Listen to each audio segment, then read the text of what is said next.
하나님께서 주일 오전 여러분들에게 주시는 말씀은 창세기 3장 1절부터 5절까지 말씀입니다. 창세기 3장 1절부터 5절까지 말씀입니다. 하나님의 말씀에 귀를 기울이고 들으시기를 바랍니다. 그런데 뱀은 여호와 하나님이 지으신 들짐승 중에 가장 간교하니라. 뱀이 여자에게 물어 이르되 하나님이 참으로 너희에게 동산 모든 나무의 열매를 먹지 말라 하시더냐. 여자가 뱀에게 말하되 동산 나무의 열매를 우리가 먹을 수 있으나 동산 중앙에 있는 나무의 열매는 하나님의 말씀에 너희는 먹지도 말고 만지지도 말라 너희가 죽을까 하노라 하셨느니라. 뱀이 여자에게 이르되 너희가 결코 죽지 아니하리라.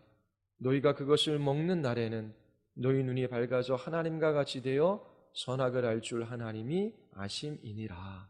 아멘. 기도하시겠습니다. 거룩하시고 자비로우신 하나님, 오늘도 하나님의 은혜 베풀어 주심으로 저희들이 예배의 자리에 나와 앉아 있습니다. 우리의 온 마음으로 하나님 한 분 바라게 하여 주시고 주께서 주님을 바라는 지체들에게 찾아오셔서 주의 영광을 나타내어 보여주시옵소서. 참으로 하나님 우리에게 주신 삶의 기회를 헛되이 낭비하지 말게 하여 주시고 주의 말씀을 따라 주님의 나라를 준비하게 하여 주시고 이 땅에서 주님의 몸된 교회를 사랑하며 지체들을 섬기며 주님의 복음을 전하는 전도자의 삶을 살아가게 하여 주시옵소서. 오늘도 주의 얼굴을 바라는 주의 백성들에게 얼굴빛을 비추어 주시기를 간절히 원하오며 예수 그리스도의 이름으로 기도드리옵나이다. 아멘. 지난 시간에 우상 숭배가 어떻게 시작되었는지 여러분들에게 말씀을 드렸습니다. 우상 숭배에는 두 가지 근원적인 원인이 있습니다. 하나는 하나님께서 사람을 하나님의 형상과 모양대로 지으셔서 오직 하나님 안에서만 만족과 안식과 기쁨을 누리게 하셨습니다. 그러나 타락한 인간은 이제 하나님을 찾지 아니하고 하나님 아닌 다른 신, 즉 우상을 섬기며 그곳에서 만족과 기쁨과 안식을 찾습니다. 우상 숭배의 두 번째 원인은 사단이 아담과 하와를 유혹함으로 하나님처럼 된다라고 그렇게 말한 것에 기인합니다. 최초의 사람은 사단의 유혹에 빠져 하나님과 피조물의 구분을 무너뜨렸습니다. 하나님은 창조주이시고 아담과 하와는 피조물입니다. 그런데 사단은 사람이 하나님처럼 될 수 있다라고 말했습니다. 그 사단의 유혹에 빠져 자기 자신을 우상으로 섬기는 것과 함께 피조물을 하나님의 자리에 두어 우상으로 섬기게 되었지요. 존귀와 위엄과 능력과 아름다움은 오직 하나님께 속해 있습니다. 그런데 사람들은 이러한 신적 흔적이 남아있는 피조물들을 하나님처럼 섬깁니다. 오늘부터 시작해서 구체적인 우상 하나하나를 살펴보고자 합니다. 인간들에게는 두려움이 있어요. 염려가 있고 걱정과 근심이 있어요. 그것을 해결해주고 현실의 필요를 채워줄 수 있는 능력이 있어 보이는 것들을 하나님의 자리에 둡니다. 그리고 그것으로부터 보호와 도움과 힘을 얻으려고 하지요. 그것이 자기 자신을 지켜주며 자기 자신의 미래를 보장해 줄 것이라고 믿습니다. 그러나 하나님만이 우리의 피난처이시며 우리의 도움이십니다.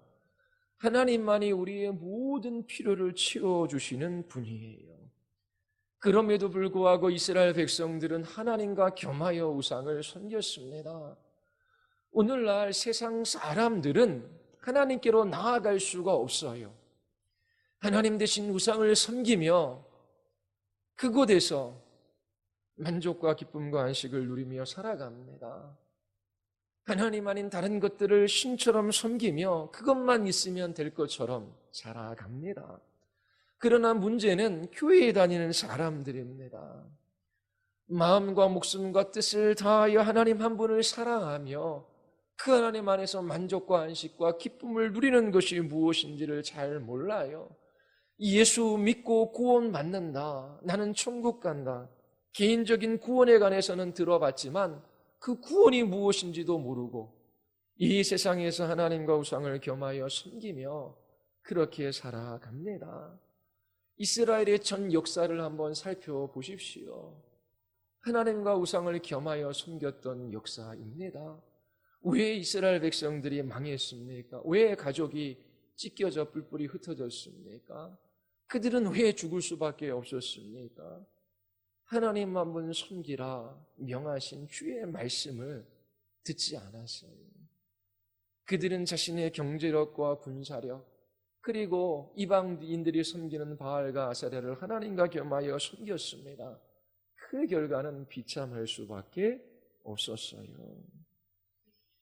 하나님 외에 다른 신은 없습니다.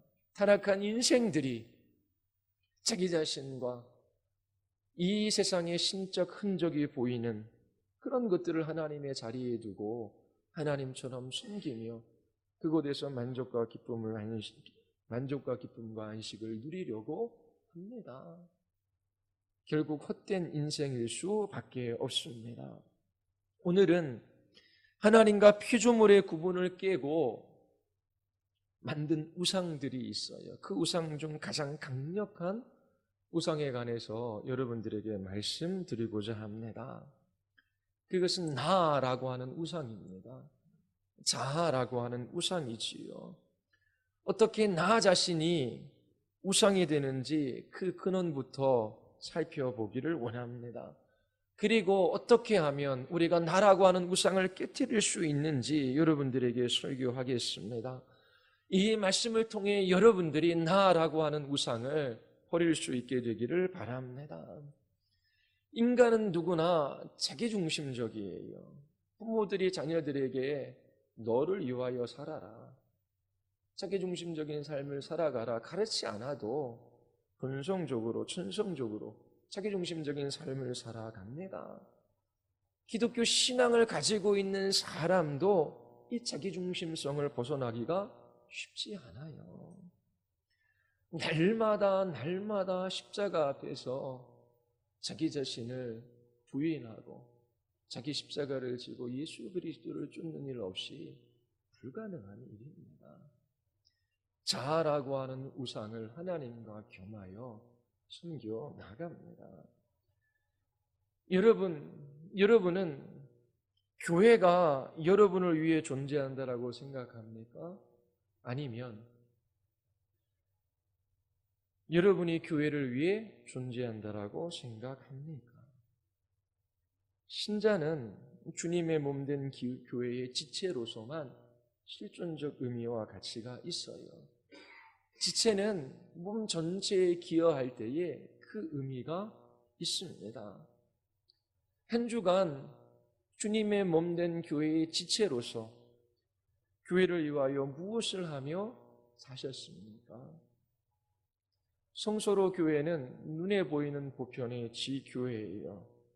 하나님께서 여러분들을 부르셔서 눈에 보이는 교회의 지체가 되게 하셨지요. 교회는 단지 설교를 듣고 은혜를 받는 곳이 아닙니다. 마음의 평안을 누리고 여러분들의 감정의 정화를 경험하는 곳이 아니에요. 여러분들은 하나님께 주신 그 은혜로 말미암아 공동체의 덕을 세울 수 있어야 하는 것입니다. 여러분들이 신앙생활하는 것을 통하여 그리스도의 생명이 여러분들의 지체로 흘러 들어갈 수 있어야 합니다. 불신자들이 전도를 받아 이곳에 올 수 있어요. 그러면 그들이 여러분들의 신앙생활하는 모습을 보고 세상 사람들과 다르다라고 하는 것을 발견할 수 있어야 합니다. 여러분들의 생각과 그 입술의 말과 삶의 태도가 세상 사람들과 다르구나라고 하는 것을 알 수 있어야 돼요. 세상은 힘있고 능력 있는 사람들이 대접을 받습니다. 교회에서도 힘있고 능력 있고 재능 있고 학벌 있는 사람들이 대접받습니다. 그러면 교회는 교회로서의 가치를 잃어버린 것이지요. 이 교회는 세상에서 선교적 공동체가 되어야 해요. 여러분 열심히 복음을 전하고 그들이 예수님을 영접해요. 자, 교회에 다니는 것은 나중에 문제고 일단 예수님을 영접하면 됩니다. 예수님만 믿으면 구원받습니다. 구원을 개인적인 차원으로 전락해요. 그래서 교회 안에서 개인주의적인 신앙이 만연한 것입니다. 하나님께서 우리를 구원하신 것은 공동체의 일부가 되게 하시기 위함이에요. 주님의 몸된 교회의 지체가 되지 않는 구원은 없어요. 나는 눈에 보이지 않는 부편의 교회에 속했다. 이 땅의 교회는 다 부패해왔고 그리고 교회는 타락했다. 나는 교회 안 다니겠다. 머리 대신 그리스도는 사랑하고 몸은 사랑하지 않는다. 말도 안 되는 이야기입니다. 논리가 성립이 안 돼요. 눈에 보이는 이 교회는 보편의 지교회예요. 여러분들이 복음을 전하면 그들은 반드시 교회에 소속되어 신앙생활을 해야 합니다. 그것이 하나님께서 이루시는 구원이에요. 교회 공동체 없이 자기 자신의 구원을 이루겠다. 성경의 사상과 반대되는 일입니다. 그러면 이곳이 선교적 공동체가 되어야 하는 거예요. 여러분들이 예배드리는 태도를 통해서 옆에 있는 지체들이 저 사람은 정말 하나님을 갈망하고 하나님 한번 바라며 하나님을 찾고 있구나. 그것들을 볼 수 있어야 돼요. 예배에 적어도 10분 전 나와서 하나님 앞에 기도하는 것이 당연하지 않습니까? 일주일 동안 우리는 죄와 완전히 결별해서 살아간 것이 아니에요. 하나님 앞에 설 때마다 우리의 결핍, 우리의 연약, 우리의 죄악, 우리의 그릇된 삶, 그 순종 다 보여요. 마지막 죽는 그 순간까지 우리는 죄와 완전히 결별할 수 없지요. 그렇게 한 주간 죄 가운데 우리는 살아가다가 하나님이 정하신 이날에 예배 공동체로 모였어요. 하나님께서 우리에게 사죄의 은총을 베풀어 주시지 아니하시면 거룩하신 하나님 앞에 나아가 예배할 수 없는 것이지요. 한 사람 하나님을 갈망하며 그렇게 하나님을 바르게 예배하는 그 태도를 통하여 교회 공동체의 덕이 세워집니다. 무엇을 많이 행한 것이 아니에요. 하나님 앞에 바르게 말씀을 따라 살아가기 위해 그렇게 한 것입니다. 여러분 순모임 하잖아요. 순모임은 개인적인 이야기들을 하며 개인적인 교제하는 시간이 아니에요. 말씀이 선포되어지고 그 공동체에 선포된 그 말씀을 기반으로 그 안에서 이야기하는 것입니다. 거기에서 한 주간 하나님께서 이 말씀을 붙들고 기도하고 그 말씀 앞에 순종하며 살아갈 때에 하나님께 주신 은혜가 무엇이고 여전히 어찌할 수 없는 자기 자신의 이 죄악과 연약을 고백하며 서로 기도하고 서로 복음으로 격려하고 그리스도 앞에 나아갈 수 있도록 돕는 시간이지요. 그런데 공부를 위하여 준비하지 않아요. 제가 요즘에 교회에서 독서 모임에 관심이 있어서 지금 참여하고 있습니다. 어느 모임이든지 그 모임을 위하여 책을 좀 읽어와라 그러면 50%가 넘는 모임이 없다라고 합니다. 다 읽어오면 한 40%, 30%, 그동안 더 대단하다고 얘기를 하더라고요. 교회 안에서도 주일날 설교가 선포되어지면 한 주간 그 말씀을 생각해야 되잖아요. 하나님께서 여러분들을 이 공동체에 부르셨어요. 이곳에서 말씀을 듣게 하셨어요. 그리고 이곳에서 그 말씀을 나누고 함께 교회 공동체를 세워가게 하신 것입니다. 여러분들이 열심히 신앙서적을 읽으십시오. 그리고 또 좋은 설교를 들을 수 있어요. 그렇게 해서 신앙이 세워지는 것이 아닙니다. 하나님께서 이 공동체에 주신 말씀을 붙들고 여러분들이 함께 씨름하며 함께 격려하며 함께 그리스도 앞에 설 때에 여러분들이 신앙이 성장합니다. 여러분들은 교회를 위해 존재합니까? 아니면 교회가 여러분을 위해 존재합니까? 하나님께서 여러분들을 교회의 지체로 부르셨어요. 여러분들의 생각, 말, 행동 하나하나가 여러분들을 옆에 있는 지체를 그리스도 앞에 나아가게 하는 통로가 되게 합니까? 아니면 그것을 가로막고 있지는 않습니까? 자기중심적인 삶을 살아가기 때문에 여전히 잘하는 우상을 섬기고 있기 때문에 교회가 자기 자신을 위하여 존재한다라고 하는 암묵적인 생각하에서 살아갑니다. 뿐만 아니라 자신을 우상으로 섬기는 사람은 하나님이 자기 자신을 위해 존재한다라고 생각해요. 여러분 기도하지요. 무엇을 구합니까? 여러분들의 필요를 따라 간절히 구하십시오. 필요를 따라 구해야지요.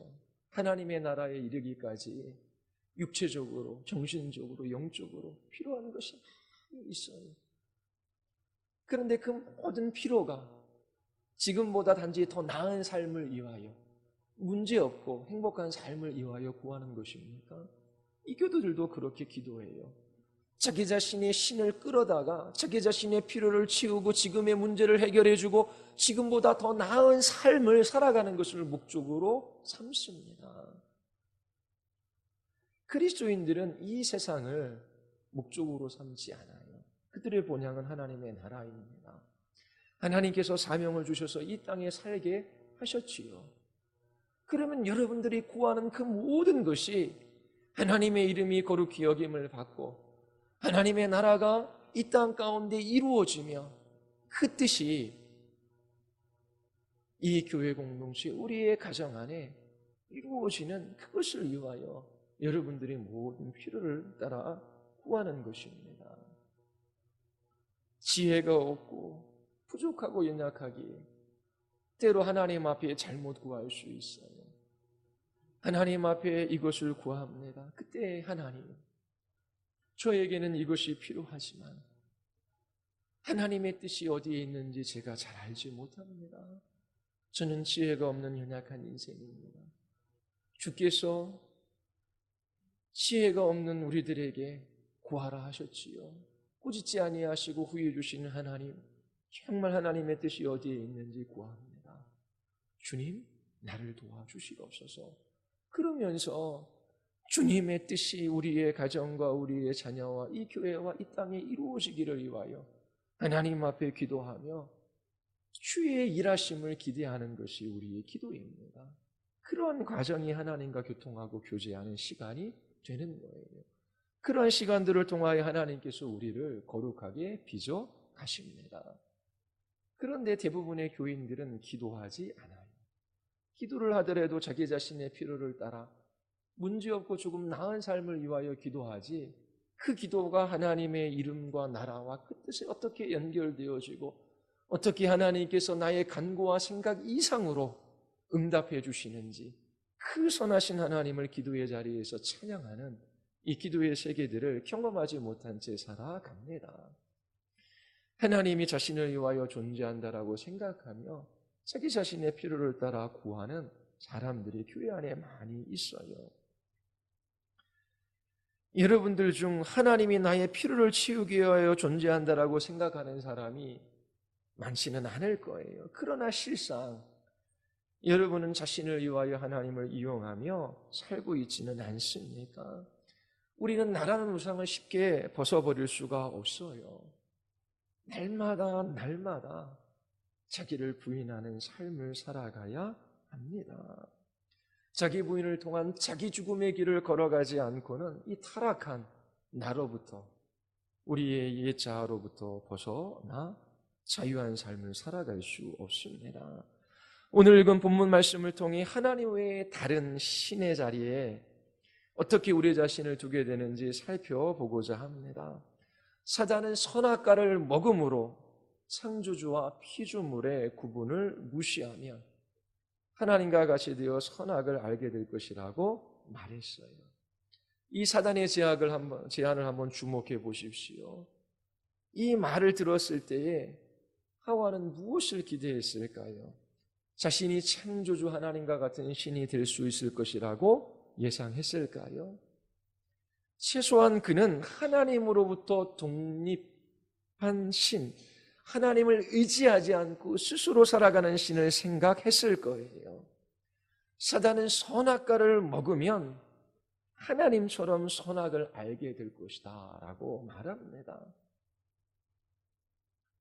선악을 알게 된다라고 하는 것이 무엇입니까? 이것은 선과 악을 스스로 규정한다라고 하는 것입니다. 하나님만이 선과 악을 규정하시는 분이셔요. 그런데 이제 인간이 하나님의 자리에 서서 선과 악, 좋음과 나쁨, 이 모든 것들을 스스로 판단할 수 있다라고 생각하게 된 것이죠. 마치 자기 자신이 하나님이 된 것처럼 신이 된 줄 알고 신처럼 행동하게 된 것입니다. 이렇게 인간이 스스로 하나님의 자리에 서서 선과 악을 규정하게 되면 어떠한 일들이 일어납니까? 왜 이것이 문제가 됩니까? 오직 하나님만이 선과 악을 규정하시는 분이셔요. 그런데 인간이 하나님의 자리에서 선과 악, 참과 거짓, 좋음과 나쁨을 스스로 판단하며 자기 자신의 생각을 기준으로 삼는 것은 하나님에 대한 반역입니다. 그리고 도덕적 왜곡과 혼란을 야기할 수밖에 없어요. 요즘에는 1인 가구들이 많아요. 그리고 반려동물을 키웁니다. 요즘에 개 유치원이 성행한다는 말도 들었어요. 그리고 강아지를 입양해 와서 자신의 자녀에게 자, 내 동생 왔다. 그런 얘기 들어보셨죠? 진짜 동생이라고 부르고 내 둘째 아이, 셋째 아이라고 그렇게 사람들이 이야기합니다. 개는 개처럼 키워야 되는 거예요. 제가 뭘 말씀드리자고 하냐면 질서의 파괴입니다. 선과 악을 인간 스스로 규정하기 때문에 그래요. 하나님께서 결혼이라는 제도를 제정하셨어요. 하와를 이끄셔서 아담에게 인도해 주셨지요. 남자와 여자가 결혼합니다. 그런데 사람들은 자기 자신의 욕망을 따라 왜 남자는 남자와만 결혼해야 되고 왜 여자는 여자와만 결혼해야 됩니까? 자기 자신이 하나님의 자리에 섭니다. 그리고 선을 규정해요. 악을 규정해요. 좋음과 나쁨이 무엇인지를 스스로 판단합니다.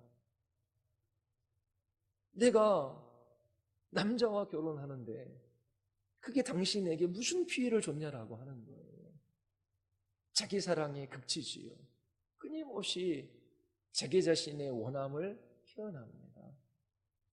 그리고 자기 자신이 원하는 것을 지배하고자 하는 열정을 드러내요.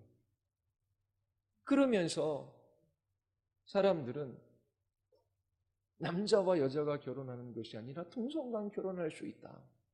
그것이 뭐가 큰 문제인가? 그러면서 지나가요. 그리고 나중에는 어떤 일들이 일어날까요? 개를 자녀라 그러잖아요. 왜 이 개와 결혼하는 사람은 없을 것이라고 생각합니까? 내가 강아지와 결혼하는데 그게 당신에게 무슨 피해를 줬습니까?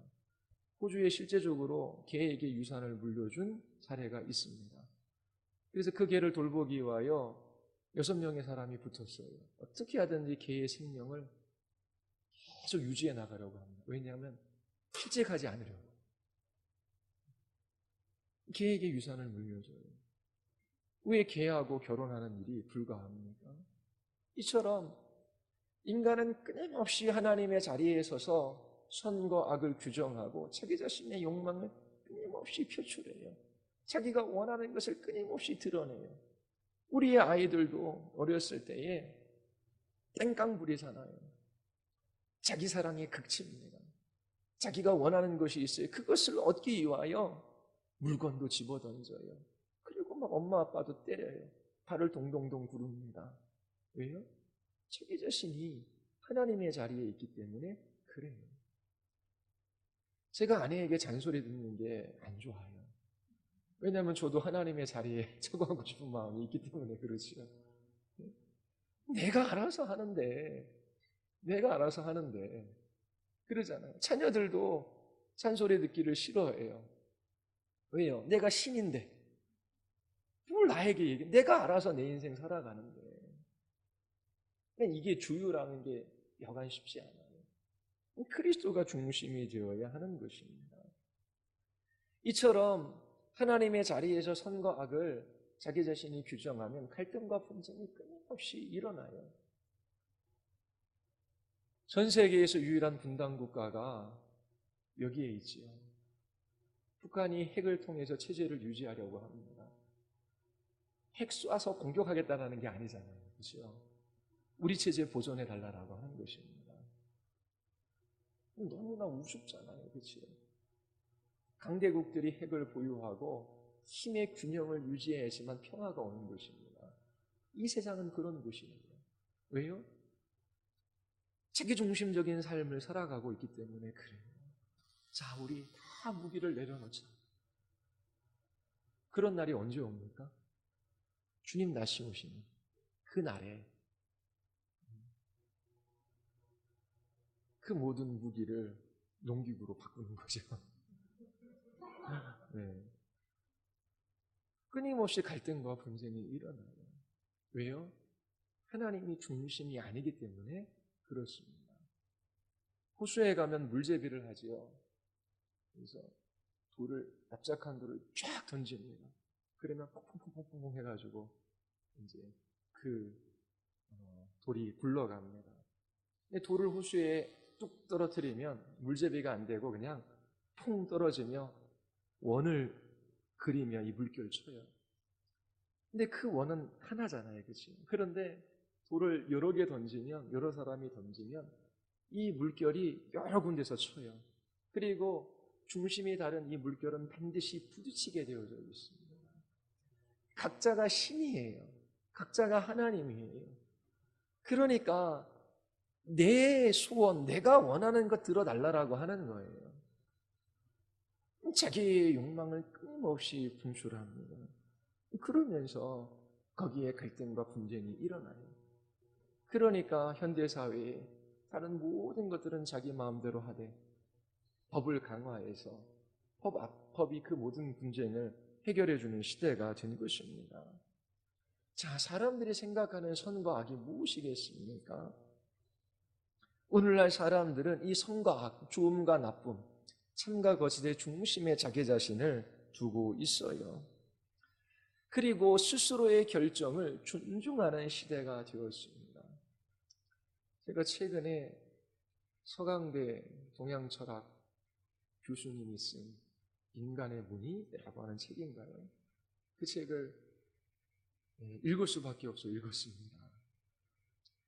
많이 부딪히더라고요. 그 세바시에서 강의를 했다고 해서 거기 강의도 들고 1시간 반짜리 강의도 들어봤어요. 마지막 하는 말이 여러분들이 죽을 때까지 굳게 붙들 것이 있습니다.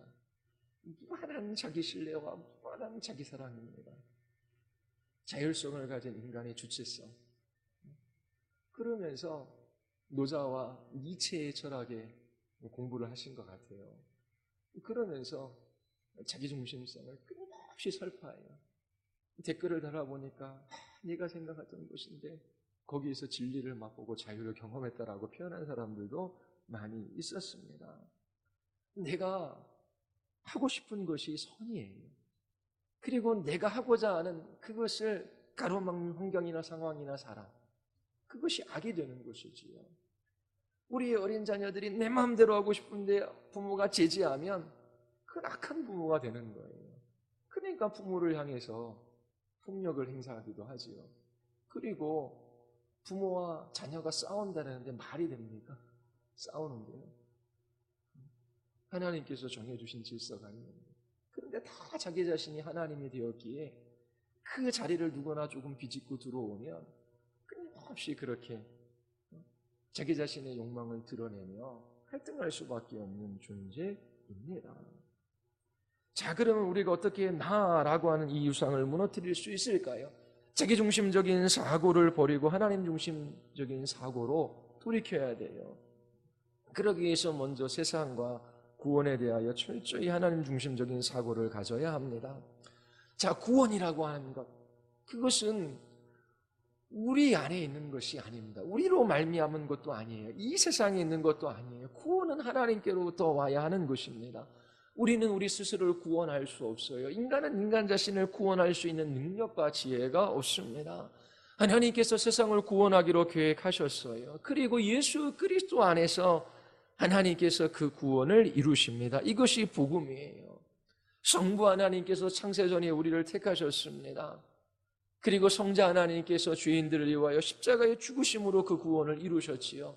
성령 하나님께서 우리 안에 그 구원을 적용해 주십니다. 그 크신 능력으로 우리를 인쳐 주시지요.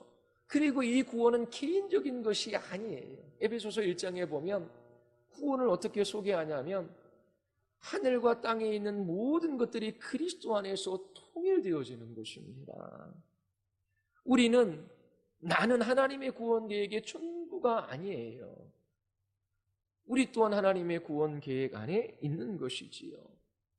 사형리가 탁월한 것도 있지만 잠재적인 문제점들을 많이 내포하고 있습니다. 일영리 아시지요? 저도 예전에 사형리를 가지고 복음을 많이 전했습니다. 하나님은 당신을 사랑하시며 당신을 위한 놀라운 계획을 가지고 계십니다. 여러 가지 잠재적인 문제점들이 있지만 오늘 이 설교를 위하여 몇 가지만 끌어다 쓰겠습니다. 하나님은 우리의 삶에 놀라운 계획을 가지고 계시지요. 이 이야기를 듣는 사람들이 놀라운 계획이 무엇일까요? 그들에게 하나님께서 우리를 그리스도의 형상으로 변화시켜가는 과정 속에서 고난이 있고 환난이 있을 것이라고 하는 것을 전합니까? 두 번째로 구원은 기본적으로 내 삶에 대한 구원의 계획이 아니라 만물에 대한 하나님의 회복에 관한 것입니다. 이 만물의 영광스러운 회복을 위하여 하나님께서 우리의 삶의 고난을 계획하셨을지도 몰라요. 우리의 인생은 굉장하지도 않고 굉장해 보이지도 않아요. 또 굉장한 것도 없습니다. 이 세상이 아무리 귀하고 가치 있고 아름다운 것, 그것을 소유한다라고 할지라도 하나님의 나라의 영광에 비하면 아무것도 아니지요. 그러므로 하나님이 현재 우리의 삶을 위해 준비한 놀라운 계획을 알려고 애쓰지 마십시오. 더 중요한 것은 하나님이 그리고 계신 그 미래에 대한 그림이에요. 그 그림이 얼마나 아름다운지를 바라볼 수 있어야 합니다. 주님 오시는 그날 우리는 최고의 삶을 경험하게 될 거예요. 이처럼 우리 안에 구원이 없고 이 구원은 하나님께로부터 시작되었어요. 하나님께서 예수 그리스도 안에서 이 구원을 이루십니다. 그리고 이 구원은 개인적인 것이 아니에요. 만물을 향한 하나님의 구원 계획이고, 그리고 그 구원도 내가 예수 믿고 천국 가는 것이 아니라 그리스도 안에서 그 만물이 통일되어지는 것입니다. 나라고 하는 것은 이 기독교에 없어요. 두 번째, 우리의 구원은 전적으로 은혜로 주어진 것이지요. 우리는 하나님께로부터 그 어떠한 것도 받을 자격이 있는 사람들이 아닙니다. 하나님은 우리가 주인 되었을 때에 우리를 사랑하셔서 택하셨어요. 우리가 먼저 하나님을 사랑한 것이 아니라 하나님이 우리를 먼저 사랑하셨습니다. 하나님께서 예수 그리스도 그분으로 말미암아 우리를 자녀 삼아 주셨어요. 우리는 하나님의 양자가 된 것입니다.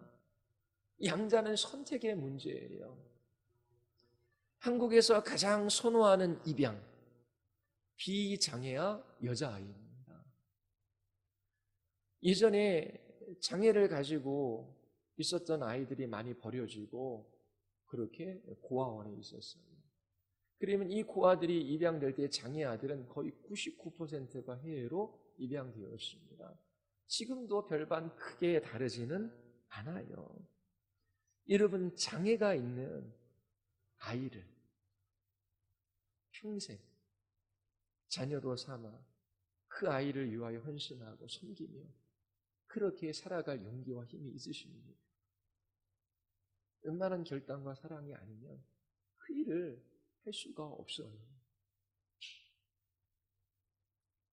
하나님은 우리가 죄로 말미암아 죽음이라고 하는 이 질병에 이 죽음의 증상들을 드러내며 비참한 삶을 살아가고 있을 때에 우리를 택하셔서 주의 자녀 삼아 주신 것입니다. 우리가 주의 자녀로 일컬음을 받기 위하여 한 것이 있습니까? 위대하고 높고 탁월하고 아름다우신 하나님의 자녀라 불릴 만한 그런 구속의 조금이라도 있냐라고 하는 것입니다. 어떻게 나 같은 사람이, 어떻게 나 같은 존재가, 어떻게 나 같은 인생이 주의 손에 붙들린 바 되어 내가 하나님을 나의 하나님, 나의 아버지라고 부를 수 있게 되었는지, 그것은 주님의 은혜 아니면 사랑 아니면 설명할 길이 없어요. 거기에 무슨 자기 자신이 있겠습니까? 자기 자신을 주장할 것이 하나도 없어요. 하나님이 예수 그리스도 안에서 행하신 일이 복음입니다. 이 복음이 교회에 선포되어야 해요. 그런데 오늘날 복음전도 방법은 개인의 삶에서 하나님이 하신 일에 대한 간증을 나누는 것입니다. 오늘날 교회는 예수님에 대한 간증을 자기 자신에 대한 간증으로 바꾸어 버렸어요. 자기 이야기하기를 좋아해요. 내 인생을 향한 하나님의 일들이 무엇인지를 말하는 것을 좋아해요. 자기 자신의 간증을 하지 말라라고 하는 것이 아닙니다. 그런데 하나님과 겸하여 자아라는 우상을 섬기기에 예수 그리스도 그분에 대한 이야기가 아니라 사람들에 대한 이야기, 내 인생에 대한 간증이 넘쳐나는 시대가 되었어요.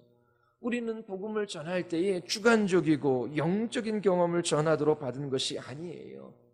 우리는 죄인들을 위해 하나님이 예수 그리스도 안에서 하신 일을 선포하도록 부름을 받은 것이지요. 복음은 예수 그리스도 안에서 하나님이 하신 일입니다. 뇌상인이었던 존 뉴턴은 구원의 은혜에 감격하며 나 같은 죄인 살리신 그 은혜가 놀랍다라고 감격하며 찬양했습니다. 하나님께서 우리를 구원하신 목적은 이 은혜의 영광을 찬양하게 하기 위함이에요. 하나님이 우리의 죄의 무거운 짐을 독생자의 어깨에 짊어지게 하시고 골고다 언덕을 오르게 하셨어요. 하나님께서 그 아들 예수 그리스도로 말미암아 십자가 지게 하심으로 우리가 받아야 할 심판의 자리에서 독생자가 그 심판을 받게 하셨습니다. 하나님께서 예수 그리스도 안에서 행하신 이 일들보다 더 놀랍고 영광스러운 일은 없어요. 이처럼 구원은 하나님께서 시작하시고 예수 그리스도 안에서 이루신 일이에요. 그리고 구원은 개인적인 것이 아니라 공동체적인 것입니다. 우리 자신을 주장할 만한 것이 하나도 없어요. 존 스토트는 이렇게 고백합니다. 우리가 십자가를 바라볼 때마다 그리스도는 우리에게 나는 너 때문에 여기에 있다. 내가 지고 있는 것은 너의 죄이며 내가 받고 있는 것은 너의 형벌이다. 내가 치르고 있는 것은 너의 빛이고 내가 맞이하는 죽음은 너의 죽음이다 라고 말씀하시는 듯 합니다. 십자가만큼 우리를 겸손하게 하는 것이 없습니다. 십자가 앞에 설 때에 우리는 자기를 부인하고 자기 죽음의 길을 걸어갈 수 있는 거예요. 그리고 하나님께서 우리를 믿음의 공동체로 부르셔서 함께 구원을 이루어 가게 하신다라고 하는 이 사실을 잊지 마십시오. 우리는 주님의 몸의 지체이지요. 지체는 몸 전체를 위하여 존재할 때의 의미가 있습니다. 우리는 우리 자신의 욕망을 십자가에 못 박고 우리 자신보다 다른 이들을 우선시해야 해요. 나를 위하여, 나의 가정을 위하여. 그것이 우선이 아닙니다.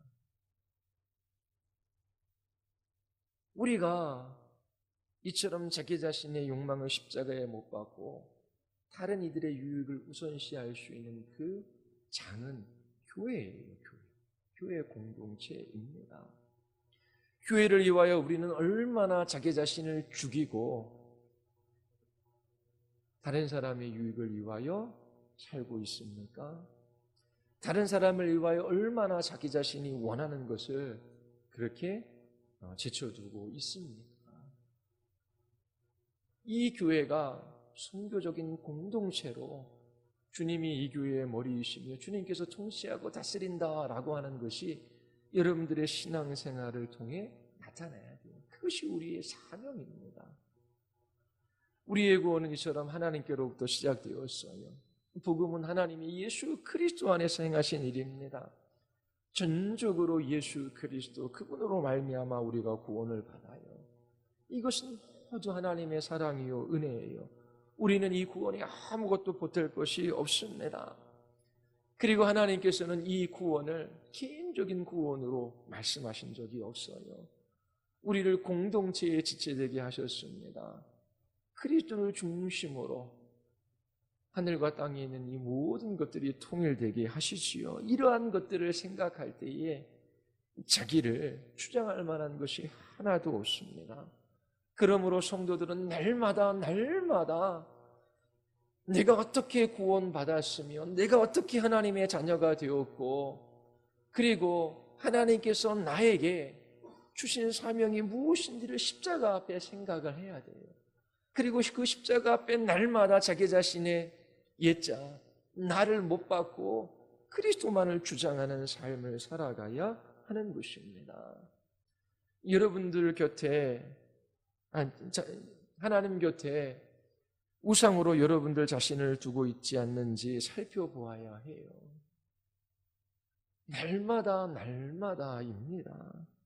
그리스도인들은 이처럼 자기를 부인하고 자기 십자가를 짓고 그리스도를 쫓는 사람들입니다.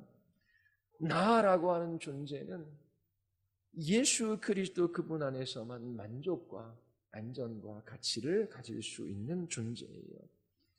하나님 없이는 살았으나 살아있는 사람들이 아닙니다.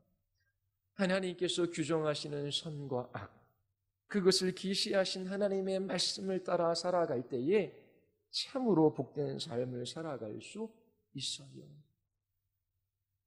이러한 복된 삶으로부터 우리를 멀어지게 하는 이 사단의 유혹, 그리고 자아라는 우상을 한 주간 살피십시오.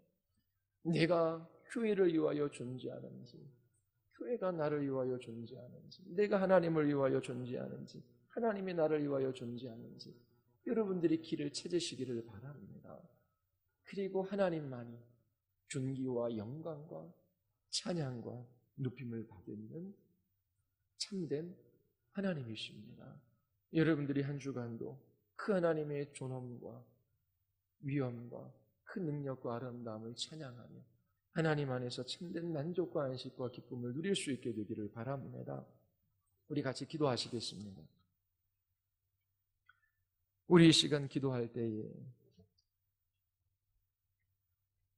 하나님, 날마다 우리를 십자가 앞에 세우셔서 우리가 어떻게 구원받았고 우리가 어떻게 하나님의 자녀가 되었고 또 우리를 그리스도 안에서 이루실 그 하나님의 구원이 무엇인지를 보게 하여 주시옵소서.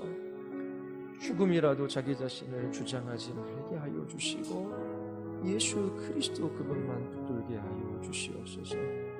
주님 안에서 참된 만족과 안전을 누리게 하여 주시고 인생의 참된 가치를 회복하게 하여 주시옵소서. 우리 같이 한번 기도하시겠습니다.